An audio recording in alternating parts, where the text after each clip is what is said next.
pessoal, vamos acessando, aguardando a presença do nosso convidado.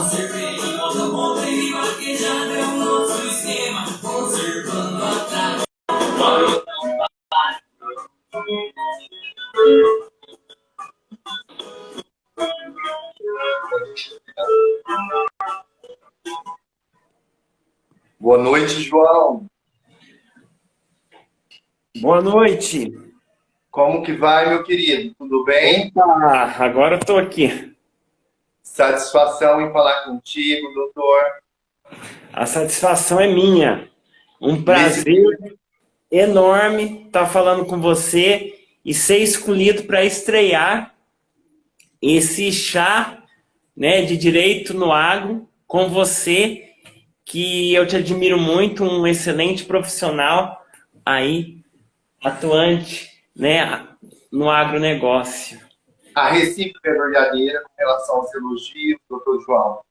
É o início de um trabalho que tem o objetivo de levar à luz do produtor rural, que é o conhecimento nessa área que é tão escassa de conhecimento. Há uma necessidade exagerada de politização do produtor rural com relação aos direitos que ele possui.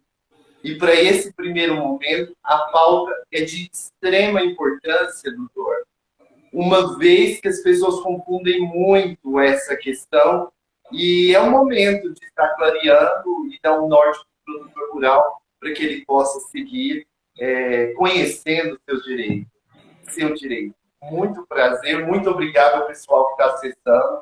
É o nosso primeiro encontro, a primeira live, vai ter alguns erros, mas é normal, e aos poucos nós vamos nos habituando com a tecnologia. O importante é o conhecimento que o Dr. João irá trazer para nós e ficar registrado para que o produtor rural tenha um norte dentro da lei.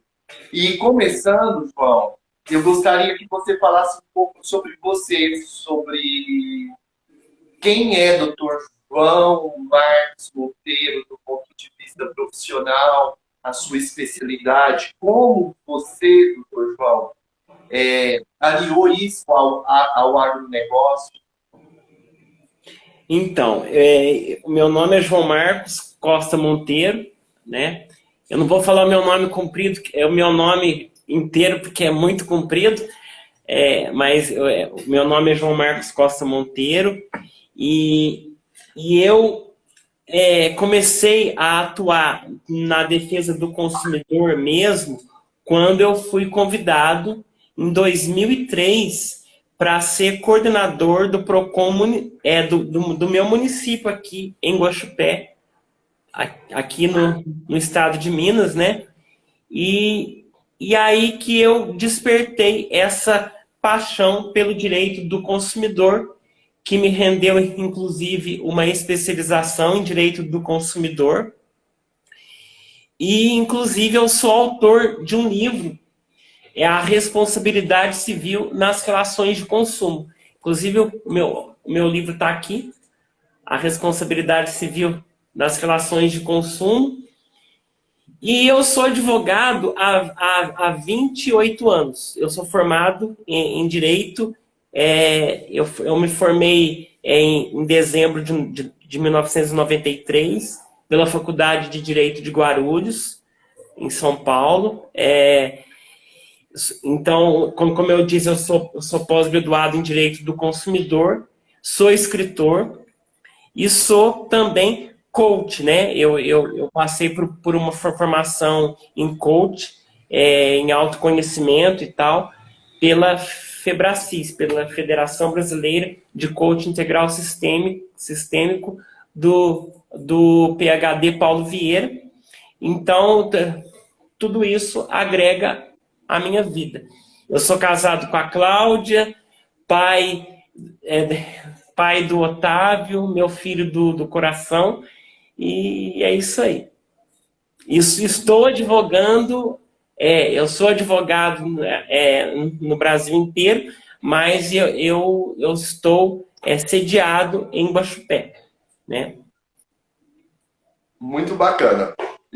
para que as pessoas tenham noção que nós vamos comentar de uma pauta do direito do consumidor, do Titã, que eu trouxe para o lançamento do Chá de Direito no Ar, que é um projeto que eu tenho certeza que vai ficar por um longo tempo.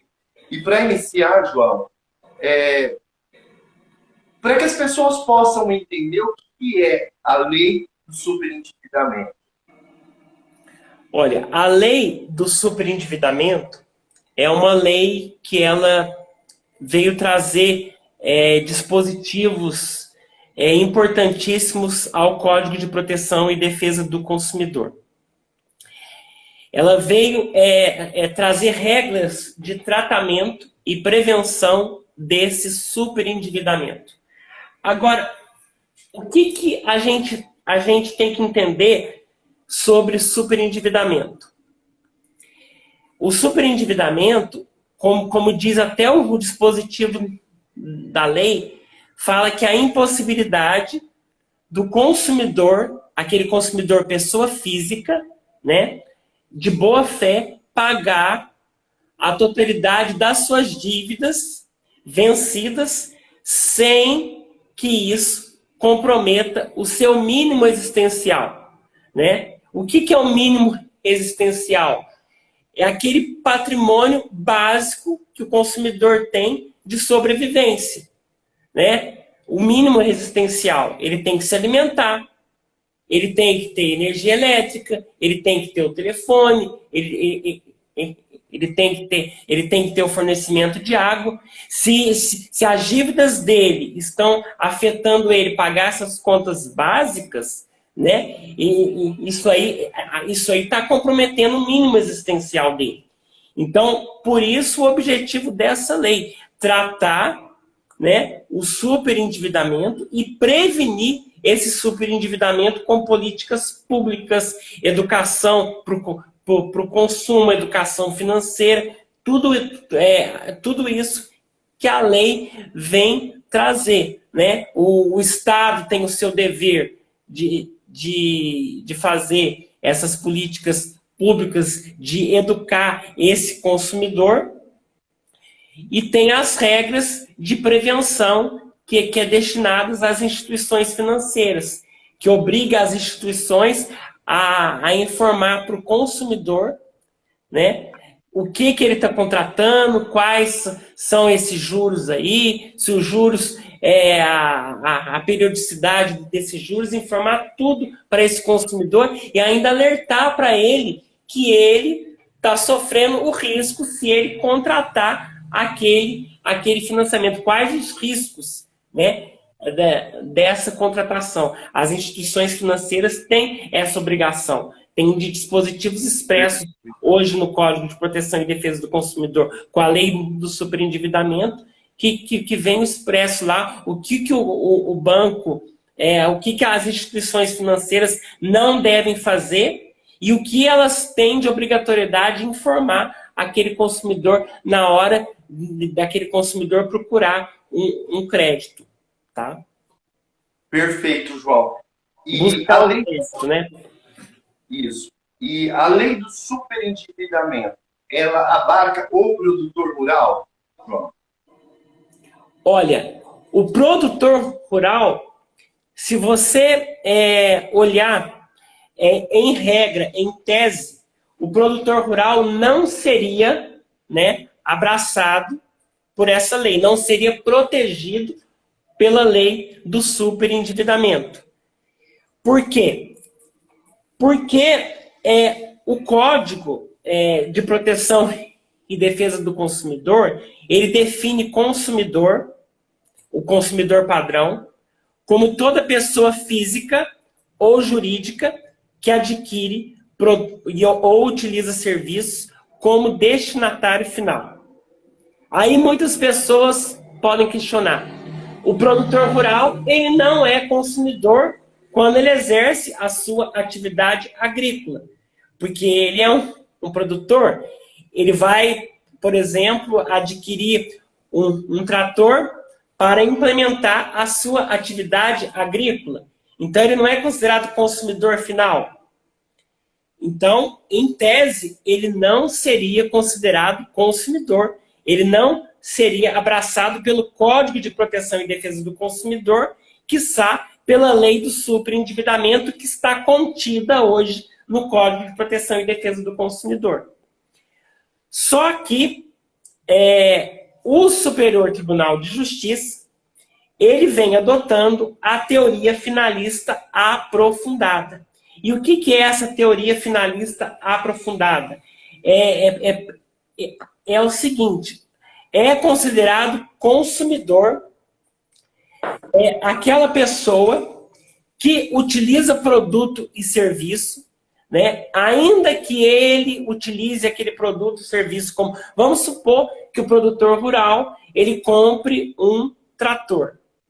Ele vai utilizar aquele trator na sua atividade agrícola, tá?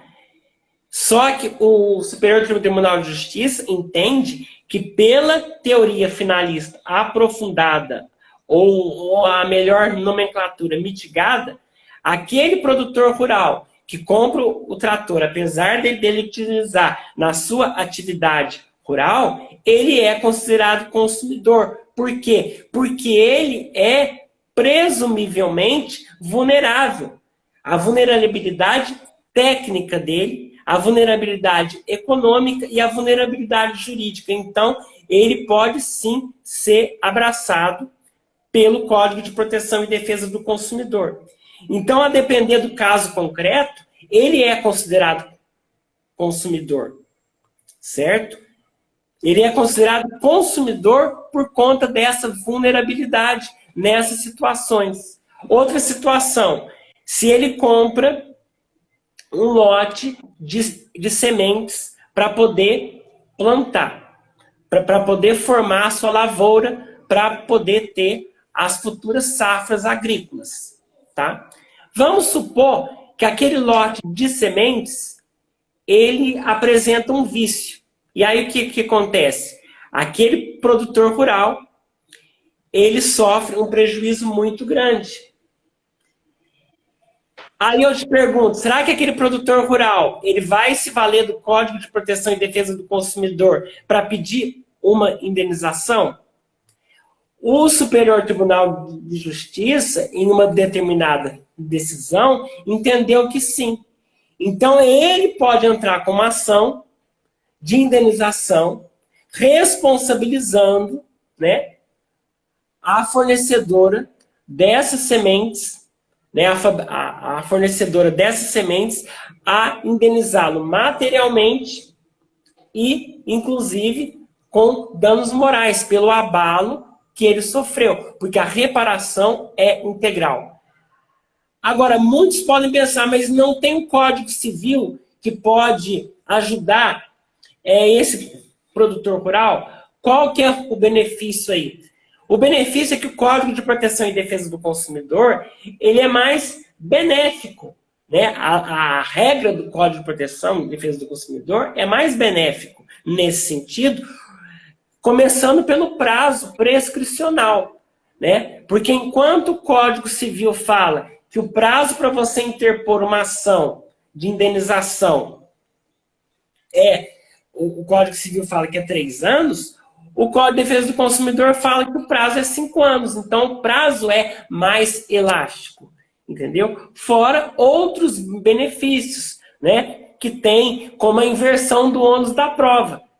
Porque, pensa bem, para esse produtor rural que é vulnerável pelo direito material dele, mas hipossuficiente juridicamente quando está dentro de um processo, o juiz tem que considerar a sua hipossuficiência para inverter aí o ônus da prova. Porque o ônus da prova não é do consumidor, entendeu? Mas do fornecedor, que vai ter que provar que aquelas sementes não tinham o vício.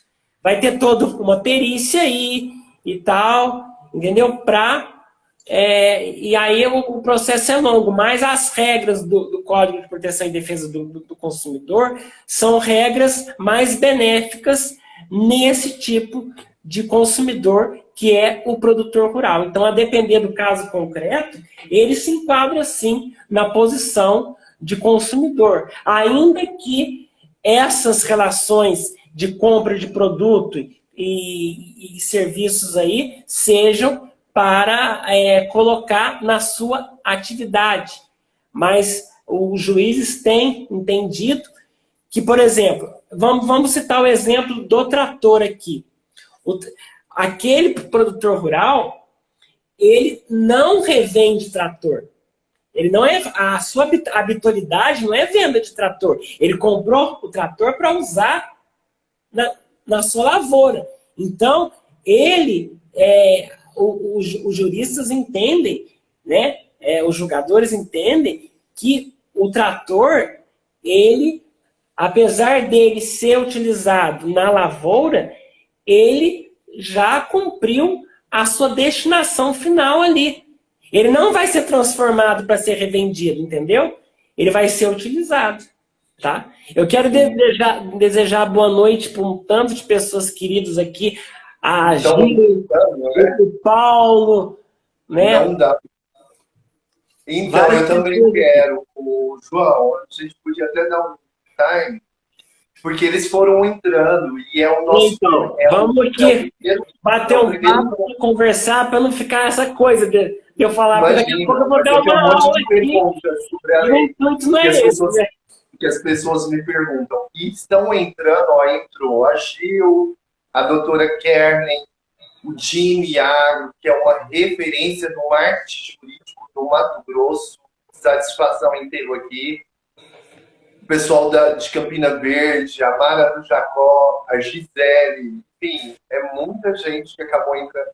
A doutora Sheila, nossa companheira e irmã de Abra, a Gil, já falei. Paulo Cucci. Vamos ver. Vai falando também, João.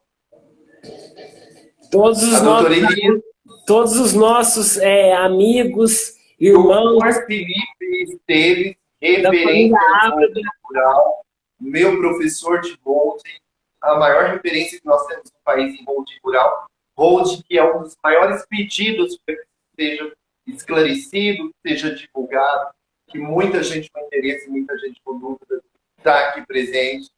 A Abra está presente, enfim. Doutora Marta, minha companheira, membro da Comissão de Direito do Agronegócio, aqui de Campina Verde. Doutor Ironildes também. É muita gente que acabou entrando, enfim. Nosso muito obrigado a cada um de vocês. Sejam bem-vindos. Espero que a live de alguma maneira contribua com o enriquecimento do conhecimento dos colegas e que a gente possa divulgá-la depois para os produtores rurais, que é o foco do nosso trabalho, para que eles sejam politizados e cada vez mais tenham consciência dos seus direitos. Esse é o foco do Chá de Direito no Agro, que é o projeto que eu idealizei. João, voltando à pauta, quando eu liguei para o colega e falei do projeto que eu tinha em mente e da pauta que as pessoas têm sede de conhecimento, que é da tua área, eu tenho muitas dúvidas com relação ao Código de Defesa do Consumidor. Confesso que fiquei assustado quando você disse, João. E agora eu te pergunto, porque eu estou aqui como mediador, eu não estou aqui para responder de uma área a qual ainda eu sou bem pequeno e caminho com passos bem lentos. Quando nós conversamos, você comentou sobre uma decisão inédita em primeira instância sobre a questão do consumidor, do produtor rural consumidor. Acredito que tenha sido isso. Você poderia fazer uma ponderação para que os colegas que estejam na sala, para que o produtor rural que esteja assistindo tenha conhecimento dessa decisão, e que ainda que seja em primeira instância, no meu ponto de vista, já é uma luz, e que se no futuro for concretizada e pacificada, beneficiará o produtor rural de alguma forma. Olha, é uma decisão de primeira instância, tá? Essa decisão foi dada lá na comarca na comarca de Marechal Rondon. Marechal Rondon, no Paraná. A juíza concedeu uma liminar recentemente. Mas antes de falar sobre essa decisão, senão eu acabo esquecendo de falar, no dia 30 de março de 2022, foi aprovado um projeto de lei lá no Mato Grosso para implantar o PROCON rural. Então, para você ver como que eles estão mais com os olhos voltados para a figura do produtor rural na qualidade de consumidor. Então, se tem esse projeto foi aprovado e no estado do Mato Grosso foi o primeiro estado a aprovar o PROCON rural, então eu creio que já é um avanço muito grande. E tem todo o alinhamento agora com o que eu vou falar sobre essa decisão. Por isso que eu quis falar sobre esse projeto de lei que foi aprovado lá no estado do Mato Grosso. Tá? Exatamente. Então, foi concedida uma liminar no caso de superendividamento de produtor rural e dívidas que vão ser repactuadas por 5 anos aí, porque a lei preconiza isso, que aquele consumidor superendividado, ele utilize a lei para pagar os seus débitos até 5 anos e começar a pagar esses débitos após o plano de pagamento ser homologado pelo juiz, ser aceito pelos credores, ele começar a pagar em 180 dias, pagar a primeira parcela em 180 dias. Então, chama os credores de forma coletiva e aí se faz aí a proposta, o plano de pagamento. Se eles não aceitarem, o juiz vai verificar o porquê que os credores não aceitam e aí entra na fase de plano de pagamento compulsório, obrigando os credores a aceitarem isso. Mas é o tipo da recuperação judicial que acontece na lei de falências com as empresas. O objetivo da lei foi esse, entendeu? Fazer a recuperação judicial do consumidor pessoa física. Mas vamos lá. Nesse caso, essa decisão ela vai permitir a repactuação de dívidas de um sinocultor, né, independente, que aí, lá do oeste do Paraná, né? Então, ele vai apresentar agora o plano de pagamento dele para poder pagar essas dívidas no prazo máximo de 5 anos e vai preservar o mínimo existencial dele, né? A juíza, inclusive, na decisão, ela manda suspender qualquer tipo de ação, de execução e cobrança que tenha contra ele. Certo? Ela manda suspender os atos expropriatórios. Então, ela fala assim, que a suspensão não afastará a possibilidade da prática de atos materiais da execução, porém terá o condão de impedir a prática de atos expropriatórios. Então mesmo que ocorra a penhora dos bens, deixe para o produtor rural, eles não poderão ir para leilão. Por quê? Porque vai se suspender a execução, apenas se faz efetiva, né, ou a penhora, só que não manda para leilão. Fica lá em stand-by até que ele quite os seus débitos. Então, é uma decisão assim inédita que vem beneficiar um produtor rural, né? Por quê? Porque houve uma crise na suinocultura, certo? Nessa região do Paraná, né? Restou demonstrada essa severa crise que assolou a suinocultura brasileira, que levou a vários problemas. Então, foi provado isso nesse processo, e aí percebeu que aquele produtor rural que tinha essa atividade, ele precisava ser protegido por essa lei. Então, aí houve ali o plano de pagamento e a juíza acatou, baseado no Código de Proteção e Defesa do Consumidor. Então, João, já tem algumas perguntas, mas antes eu gostaria de agradecer a nobre presença da presidente da OAB da Subseção de Campina Verde, doutora Maria Olívia Maria Narras Franco de Souza. É uma honra, bem como nos sentimos honrados com a presença de todos os colegas de Campina Verde. Doutor Hugo Moura acabou de entrar, um dos criminalistas referência, um querido, doutor Vinícius, doutora Amanda, doutora Marta, doutor Ironilson, todo mundo nos acompanhando.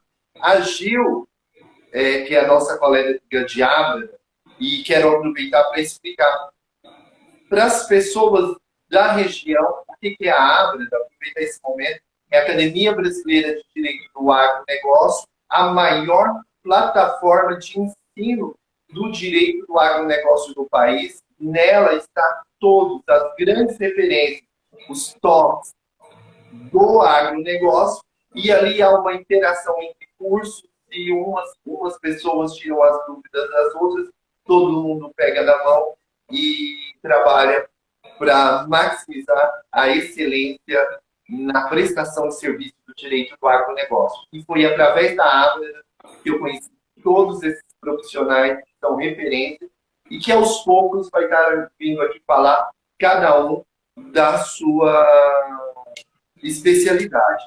E a Gil, o doutor João, perguntou se existe um valor mínimo para que se encaixa na lei do superendividamento. E depois a doutora Kelly também fez uma pergunta. E os colegas que quiserem perguntar, fiquem à vontade, que nós estamos anotando, para que ninguém saia com nenhuma dúvida da live. Olha, eu quero ressaltar que a ABRE, a Academia Brasileira do Direito do Agronegócio, além de ser essa família colaborativa, né, com os profissionais do direito, é um curso que não visa a teoria, mas sim a prática, né? Então, é bem diferenciado, né? É uma coisa bem diferenciada, sabe? É surreal explicar como que a Abra trabalha com todos os seus membros, né? Ela nos ensina a colocar a mão na massa, vamos dizer assim, para que todo mundo entenda, a fazer a prática no dia a dia, a entender os problemas do direito do agronegócio. E aí, voltando, doutor João, a Gil perguntou se há um valor mínimo para que se faça, para que se encaixe o superendividamento. Olha, a lei não fala de valor mínimo, tá? Ela fala apenas da situação deste consumidor, pessoa física, estar superendividado. E aí, a definição, como eu disse, de superendividamento é ele não ter condições de quitar as suas dívidas e se ele quitar as suas dívidas, ele sofrer necessidade na sua subsistência. Porque muitas vezes o que o legislador previu foi o seguinte: a situação de muitos consumidores que não se alimentavam direito, não pagavam suas contas básicas para saldar suas dívidas. Então, acabava sacrificando o mínimo existencial, né? O patrimônio mínimo dele. E aí, por isso que o legislador ele fala sobre o que é superendividamento. Então, não existe na lei um valor mínimo, entendeu? Entendi. E a doutora Kelly, que também é nossa colega, membro da Abra, e é daqui pertinho de Campina Verde também, a Gil é de Turama e a doutora Kelly é de Frutal, cidades vizinhas, perguntou: seria uma forma de recuperação judicial para os produtores rurais? Olha, seria sim, tá? Seria, e inclusive, ainda que não existisse a lei do superendividamento, o Superior Tribunal de Justiça, eu tava lendo, inclusive, depois eu posso até encaminhar para os colegas, uma decisão recente do Superior Tribunal de Justiça, que ele não vem colocar a recuperação do produtor rural na lei do superendividamento, mas já tinha essa ideia de abarcar esse benefício para o produtor rural, que seria uma recuperação judicial, que é chamar todos os credores e fazer também um plano de pagamento, tá? Inclusive, o relator foi o Belize, certo? O relator desse processo. Eu não tive tempo de pegar esse julgado, mas depois eu posso deixar disponibilizado já para os colegas, tá?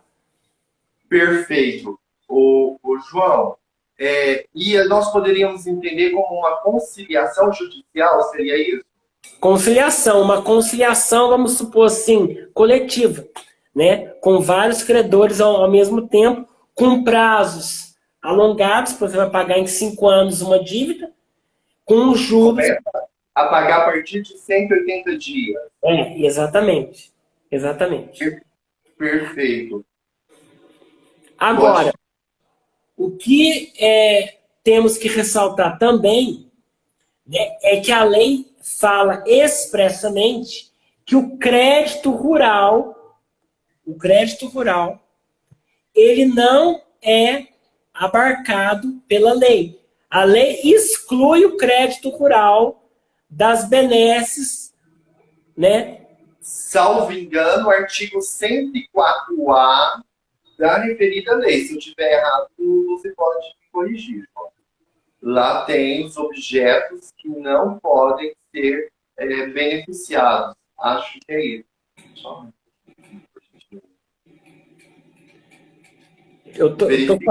Eu acho que é esse mesmo, 104A. 104A. Se você quiser fazer a leitura, ou eu faço aqui, para te pedir claro... Se estiver acessível aí. Só um minutinho que eu estou longe do meu... Aqui, ó. Para entendermos o alicerce da lei, da página Direito Rural, viu, gente?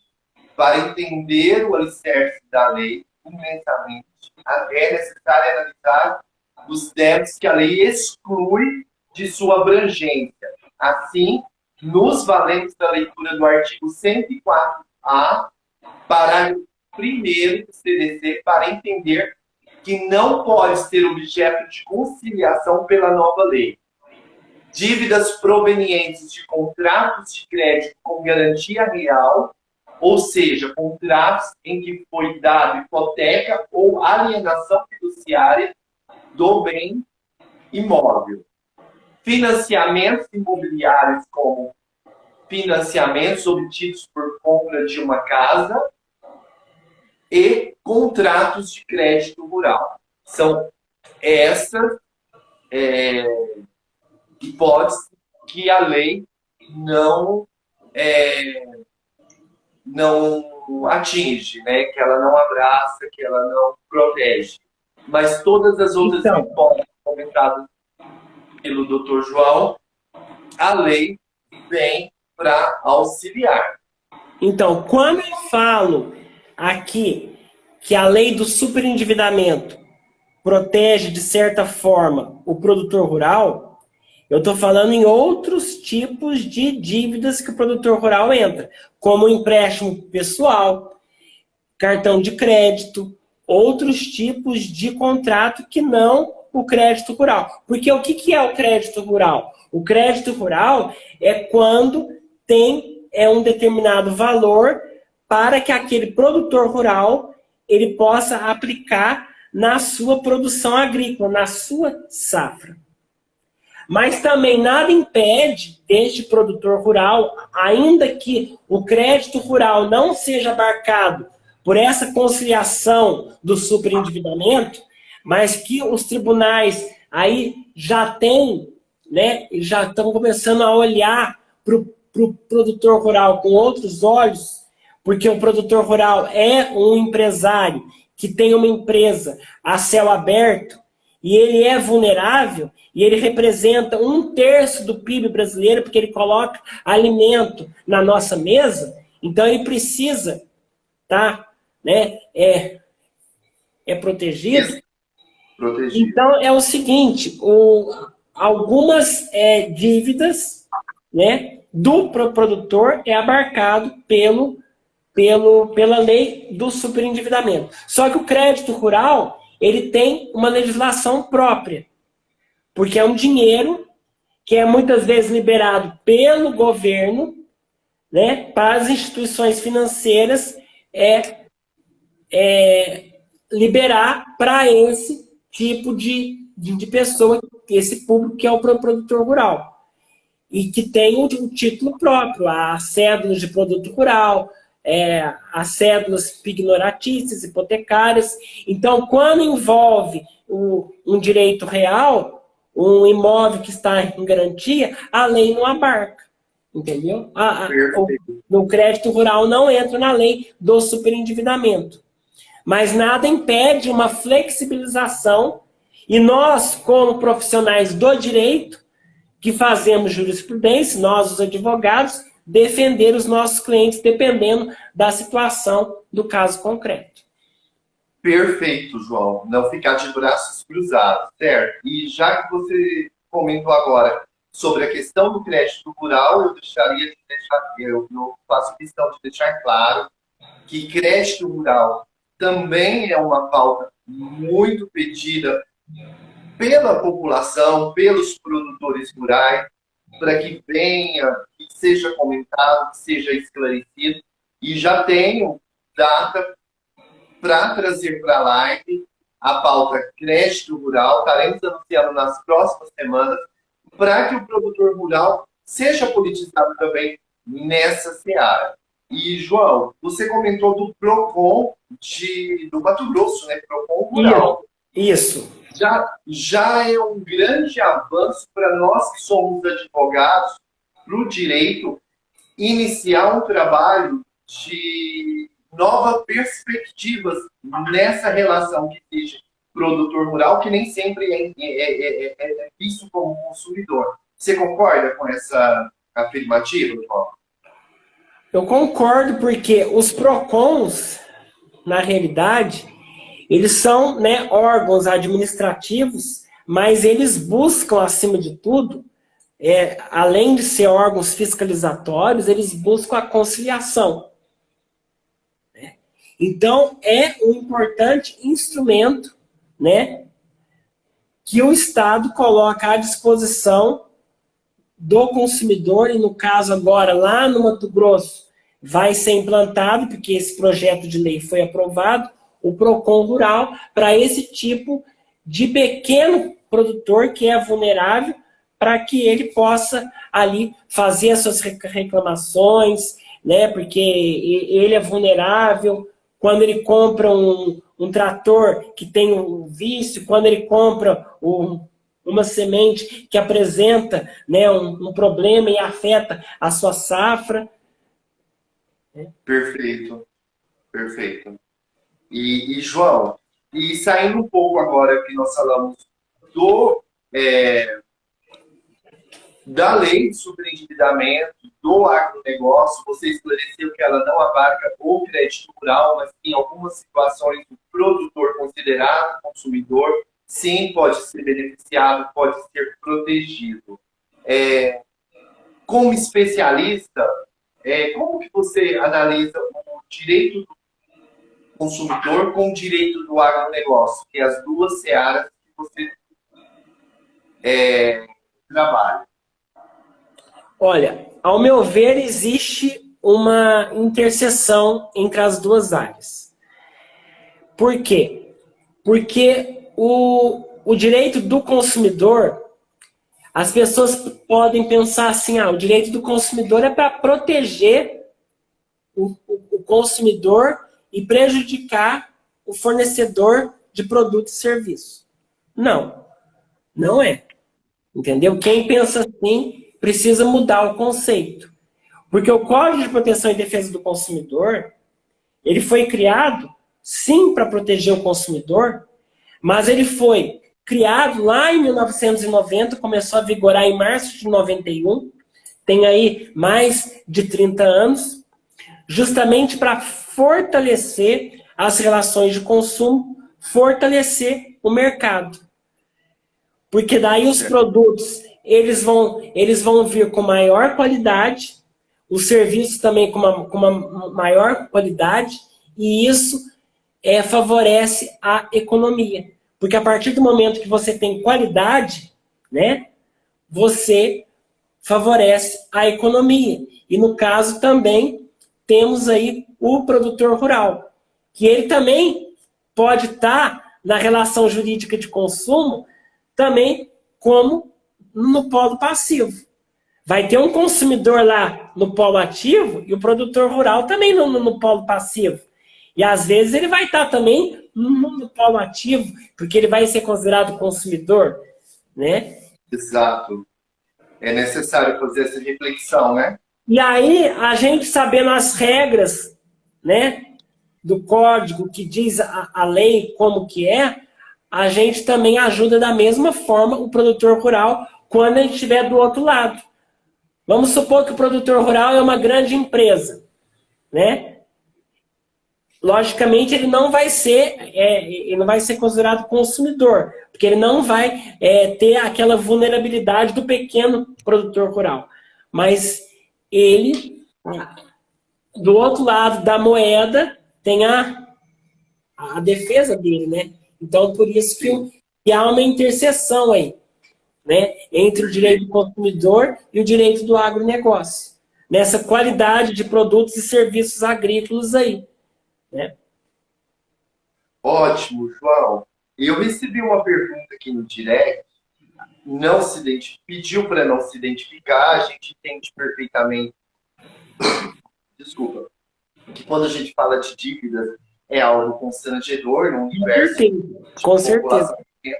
Enfim, então não vamos identificar a pessoa que perguntou: olha, eu desejo fazer a renegociação das minhas dívidas.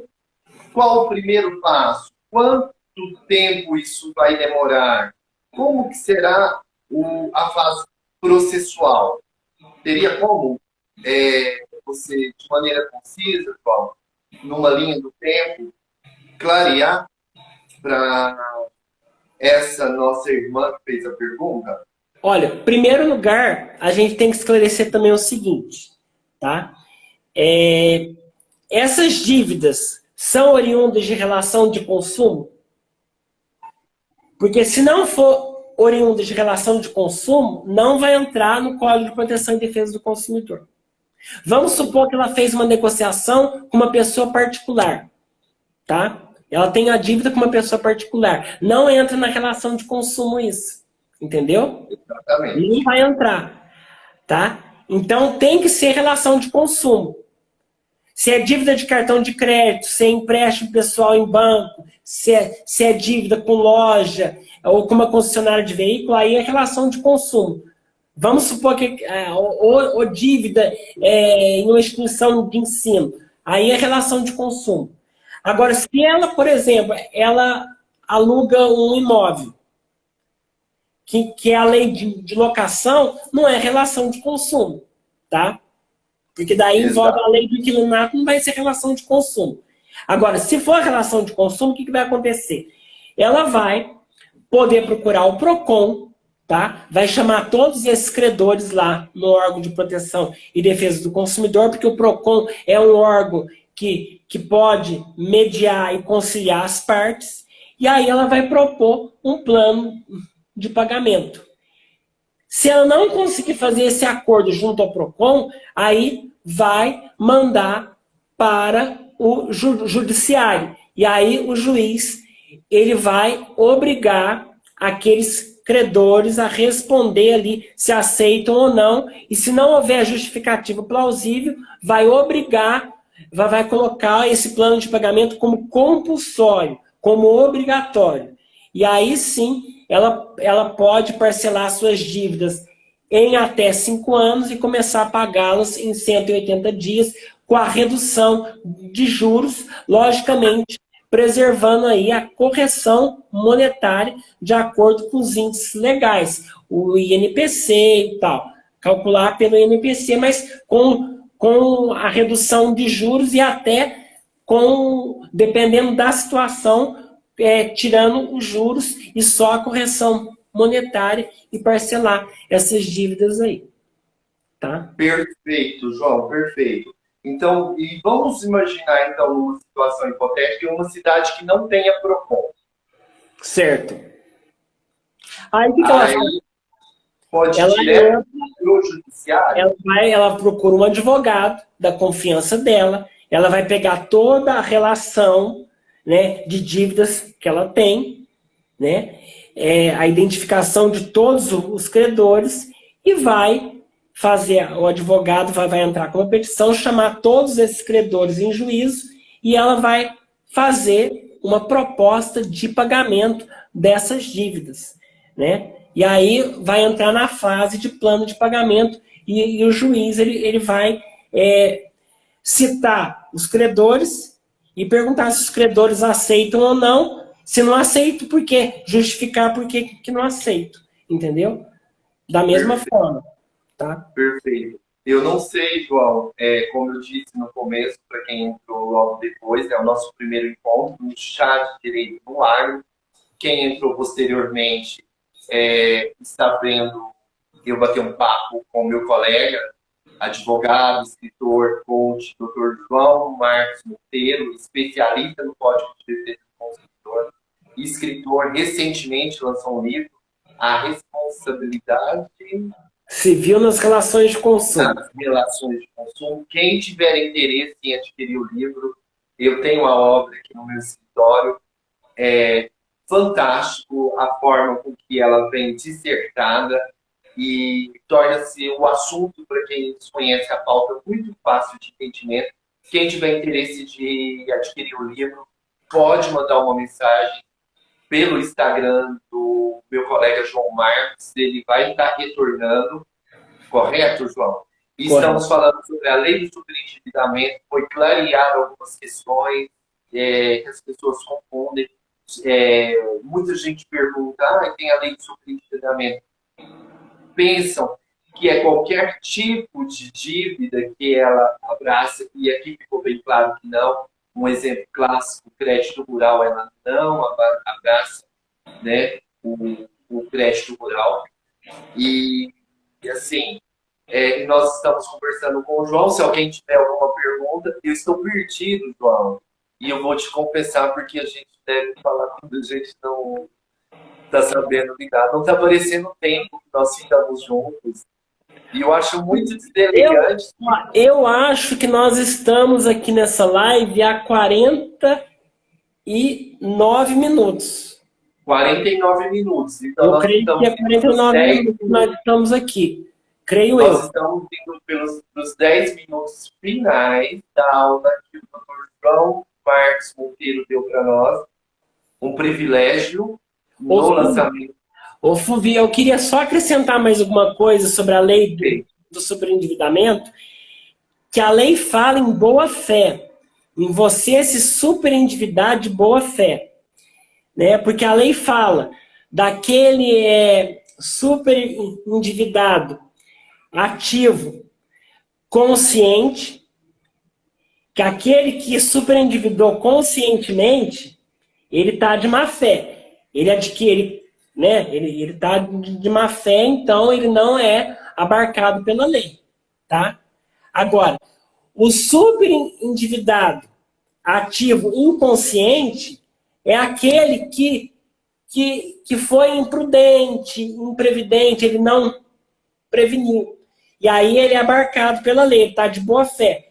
E tem o superendividado passivo, que é aquele por um desemprego, por doença na família, por acidentes da vida aí, de situações, ele ficou com problema de dívidas, doença, desemprego e tal, ele ficou com dívida e ele entrou nessa crise, nesse superendividamento. Então, o passivo e o ativo inconsciente, que a doutrina fala, eles são abarcados pela lei. Agora, aqueles que adquiriram um carro de luxo. Ah, eu vou adquirir um carro lá e eu não vou pagar a dívida, que sabia que não ia pagar, ele não vai ser beneficiário pela lei do superendividamento. Ele não vai ser beneficiado. Perfeito, perfeito. Então, o profissional consegue analisar essa questão de má fé e boa fé, porque ela é sempre subjetiva. Tem que estar muito claro para configurar a má fé. Como que é essa questão? Como que você analisa, quando chega na sua mesa, a questão da má fé e da boa fé? Porque o exemplo clássico do carro de luxo fica evidente que houve má fé. Mas pode ser uma dívida porque não fez uma projeção do negócio não, das relações que ele estava adquirindo. Então, eu entendo que essa pessoa que não fez a projeção do negócio dela, ela é um superendividado ativo inconsciente. Inconsciente. Aí ele é abarcado. Ele é inconsciente. Agora, aquele, por exemplo, se eu tenho um poder aquisitivo que, logicamente, que não me dá condições de eu comprar uma Ferrari, eu não vou na loja comprar uma Ferrari. Eu estou dando um exemplo aqui exagerado, mas, né? Então, e depois não falar, eu vou entrar na lei de superendividamento, comprei uma Ferrari, não estou tendo condições. Essa pagada aqui 180 dias. E mais 5 anos. Ficou bem claro, ficou bem claro. E os colegas que estão assistindo a live, nosso muito obrigado. Lu está presente. Vamos dar um oi para eles, João. Gil, presente. A Elis. Ferreira da Rosa Júnior, meu amigão, presente. A nossa colega lá no amigos da Abra que estão aqui. Eu deixo um abraço para todos. Franco de Souza, presidente da subseção da minha cidade, empreendedora. Doutora Priscila de Carvalho, já marcou uma data na live, tenho uma satisfação de anunciá-la. Depois eu vou olhar a data. Que a doutora Priscila já morou aqui no meu município. Olha, que o pai dela foi delegado aqui, ela já morou aqui em Guaxupé, há muito tempo atrás, ela já morou aqui. Olha, e a doutora Priscila vai estar falando sobre um abraço para ela. Um abraço, doutora Priscila, doutor Elias, Oberdantoches, meu irmão, um abraço. Doutor Haroldo, lá de Salvador da Bahia, meu amigão, gente boníssima, um abraço. Poliana Macedo Tostes, um abraço. Hildo Coimbra, muito obrigado pela presença. Humberto Sucesso, Giovana, nossa colega de Abra, que ontem, não é, João? A doutora Denise, que acabou de entrar, a amiga querida lá do Paraná. A gente está sempre em contato. Especialista na área de previdenciário rural, também já tem data marcada, vou estar anunciando posteriormente. Dr. Ironils, que é um colega, membro da Comissão de Direito do Agronegócio aqui de Campina Verde. Doutora Marta, também membro da comissão. Maria Elvira Bandeira, nossa colega, também muito querida. Fala, João. Doutor Matheus Ribeiro. Matheus, um abraço para você. Um abraço, Matheus. Lá do Paraná, jovem advogado. Maria Elvira também está aqui na live. Doutora Kerlin. Doutor Elias, que é a nossa conterrânea aqui de Minas, de Uberlândia. Jéssica Medeiros, que participou de um congresso, salvo engano, dia 23, e fez uma palestra esplêndida, tive a oportunidade de acompanhá-la. E a Gil, que ontem fez o Café com Associado, que é um evento que acontece todo mês na Abra, sobre contratos agrários, e deu um show também. A Jéssica também adquiriu o meu livro, também. Então, para todas as pessoas que estão online, que ainda não possuem o livro do João, e que, como eu, tem uma certa dificuldade, não por ter dificuldade com a pauta, mas porque nunca foi próximo, nunca praticou a leitura, nunca se dedicou, leia o livro, que a partir do livro a sua mente vai abrir, você vai ter mais uma área para poder estar se dedicando no direito. Quem mais? A Abra veio conferir, nos prestigiar. Vai aí, João, agradece também. Já agradeci a Jéssica, a Giovana, a Maria Elvira, a Lu Stem, Samara Barbosa, muito querida, que tinha a perto também. Priscila. A família Ábrada está em peso aqui. É a grande família querida. Que orgulho, hein? A doutora Kerlin, né? Nossa, eu falo. Desculpa, gente, O mas eu Paulo tenho uma Henrique desculpa. entrou aqui também, um O amigo Paulo meu. Henrique. O Paulo Henrique também é coach, um amigo meu. Ah, sim. Acabou de entrar a doutora Melissa. Melissa. Show de aula que ela nos ofertou na plataforma da Ágrada sobre crédito, crédito, né? Ela foi crédito rural. Darcio Doutora Gonçalves, um abraço. Tárcio, muito obrigado pela presença de todos. Deixa eu verificar quantos minutos nós estamos online. Acredito que estamos indo para o encerramento, ô João. Quero, de maneira muito envaidecida, agradecer a sua doação para esse início de projeto, que é um projeto que tem aquele objetivo que eu comentei logo no início, que é politizar o produtor rural. Muito obrigado. João, você é incrível, cara super humilde. Todas as vezes que a gente precisa, liga, João, estou com alguma dúvida. E eu sempre estou com dúvida nessa área, porque não é a minha área. Pode contar comigo. Imediatamente, como todos os membros da família Abra se auxiliam, sempre nos contribuindo, sempre ajudando. E, assim, muito obrigado. Para mim é motivo de orgulho estar fazendo o lançamento desse projeto com um profissional à sua altura. E, enfim, muito obrigado mesmo. E eu fico honrado de inaugurar esse teu projeto e de abençoar esse teu projeto, tá? Que Deus te abençoe nesse projeto. Amém. Já deu certo, porque o intuito dele é o conteúdo jurídico que vai se produzir para estar levando conhecimento. Ô, gente, o meu Instagram é @joão.m.monteiro, tá? Você quer que eu escreva aqui? Eu vou escrever aqui, peraí. Deixa eu pôr aqui. Eu vou escrever, senão...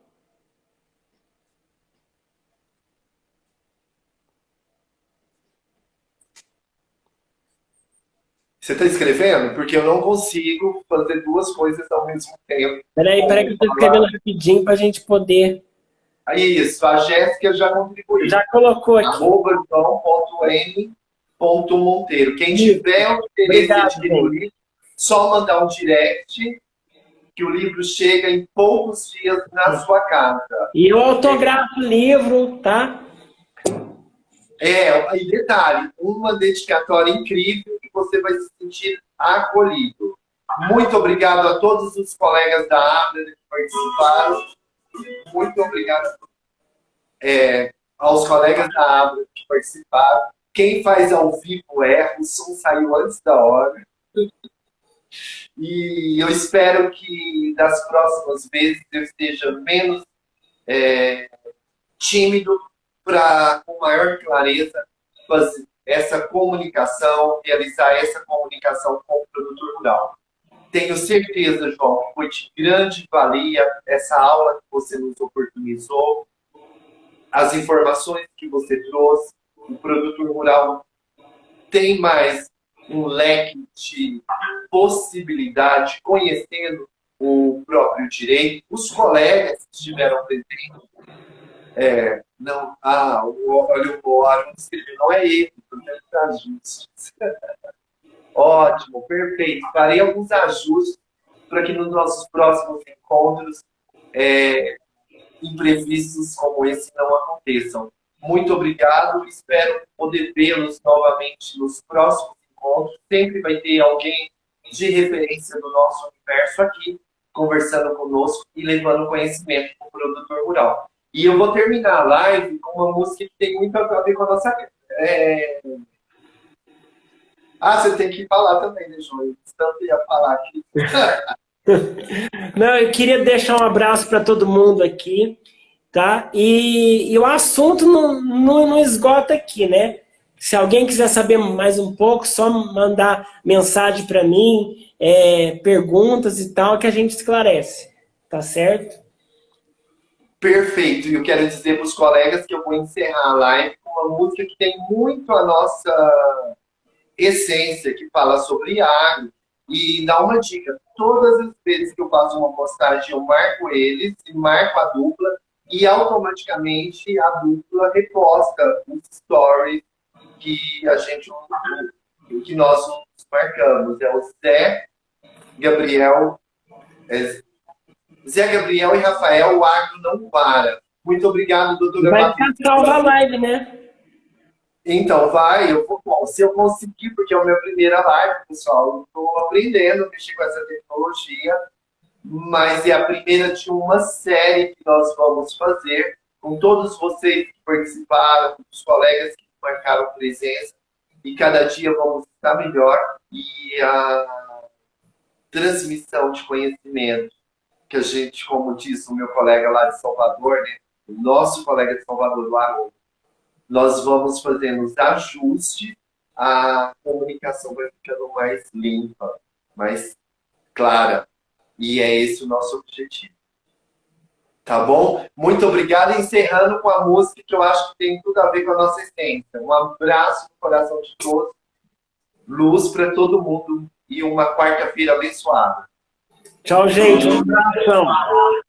Mas a gente segue no barulho, o barulho pode parar. Esses mulheres que não, que quem manda corre, a gente pode tocar no mundo,